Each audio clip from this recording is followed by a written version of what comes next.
By midnight, your face is on every screen, and every killer in Grayport knows you are the undercover agent. 18 months earlier, you entered the Glass Vipers as a crooked courier with clean shoes and a perfect fake laugh. You loved the dangerous magic of it.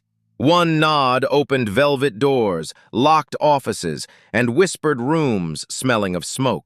Your handler, Mara, met you on rooftops, trading tiny drives for calm praise while the city hummed below. The red thread on your wrist hid a metal evidence bead, but it mostly reminded you of your sister. Your apartment had 3 passports, 2 emergency exits, and 1 black bag packed behind a loose bathroom tile. You swapped a shipment label one rainy night, and a warehouse full of rifles became boxes of cheap lamps. The Vipers celebrated you afterward, pouring gold drinks while their boss slid the Nightglass ledger into your hands. In the club mirror, a silver van idled across the street for the 3rd night, headlights off. Mara said it was bureau surveillance, but your radio clicked twice, the distress pattern nobody used by accident. She asked for a full copy of Nightglass before dawn, earlier than planned, because extraction was suddenly approved. You believed her because she built your cover, buried your fear, and remembered your sister's birthday. At 2:13, your doc contact sent a file saying,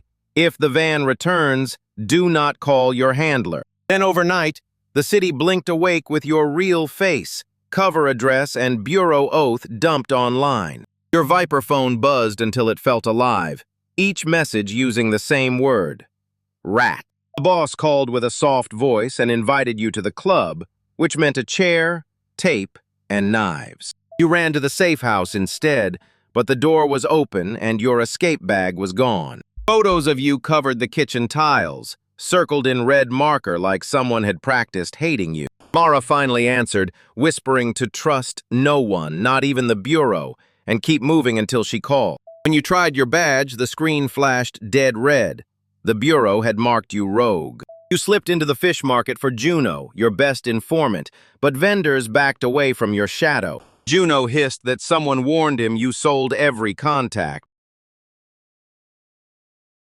You grabbed his sleeve too hard, panic talking through your fingers, and 2 watchers noticed the red thread. You escaped through laundry steam, coughing soap and diesel, but your face followed on little delivery screens.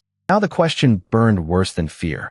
Who benefits if both sides think you are poison? Mara sent a pure extraction route, and every traffic camera turned toward you like a patient animal. You crossed alleys instead, stepping over orange peels and broken glass, because the map felt too clean. At the pier, the rescue boat rocked empty with a warm engine and a fresh cup of coffee. Syndicate cars rolled in before you boarded, and you hid under ropes while men searched with flashlights. Mara said you had 40 minutes to deliver Nightglass, or the director would sign a silent burn order. You crawled from the pier to your storage locker, where the ledger copy waited inside a hollow toolbox. The locker camera flashed as you opened it, and you knew another version of you had just been recorded. The bureau partner blocked the exit with a trembling pistol, begging you to stop making this worse. You tried sending him the metadata, but your revoked credentials bounced the upload into a blank error box. Mara cut in fast, saying the only clean terminal sat inside the abandoned embassy archive. Inside, the decoded leak pointed back to your own safehouse router, timestamped during the Viper Gala.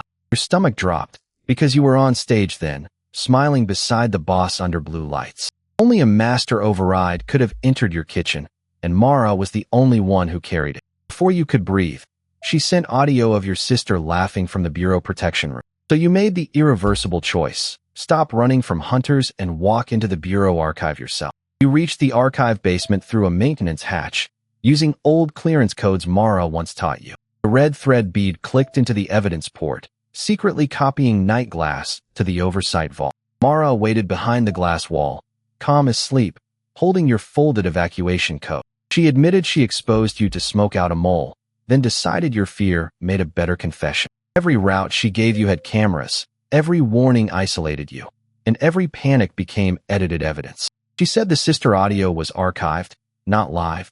She knew family was the leash you never cut. For 1 second, you almost thanked her for not hurting them, and hated yourself for feeling relieved. Then the delayed evidence feed went live, trapping her voice, the router logs, and Nightglass in the same frame. Agents rushed in, The director ordered Mara detained, but the room stayed silent around you. At dawn, you walked out cleared but burned, red thread still